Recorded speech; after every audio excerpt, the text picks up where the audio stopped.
Jeg vil gerne sige noget om efterlønnen. Og det vil jeg gøre, fordi at jeg er hamrende træt af at høre, at efterlønnen, det handler om at give rige akademikere ret til at spille golf på det offentliges regning. Det er jo ikke rigtigt. Efterlønnen, det sikrer, at alle dem, der er nedslidte efter et hårdt arbejdsliv, værdigt kan trække sig tilbage. De rige akademikere, de skal nok komme til at spille golf og ryge cigar og drikke cognac, lige meget hvad vi gør. Efterlønnen handler om dem, som ikke kan det. Faktisk så er jeg endnu mere træt af at være taget som gidsel i den generationskamp, som Margrethe Vestager, Det Radikale Venstre og Yngre-sagen prøver at opstille.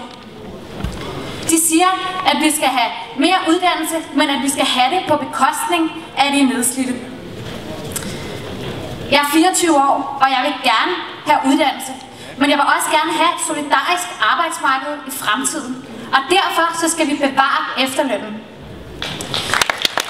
De seneste år der har vi i Enhedslisten stået side om side med de radikale, når det galt kampen mod regeringens inhumane flygtningepolitik, indvandrerpolitik og SRSF's vej lige ned i det samme hul.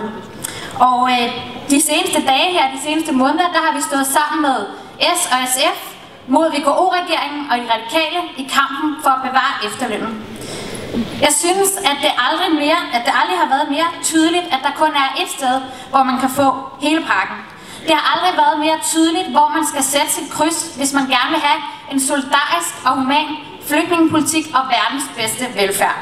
Det har aldrig været mere tydeligt, hvorfor man skal stemme på Enhedslisten. Og det er det, vi skal vise vælgerne og den danske befolkning i den kommende valgkamp.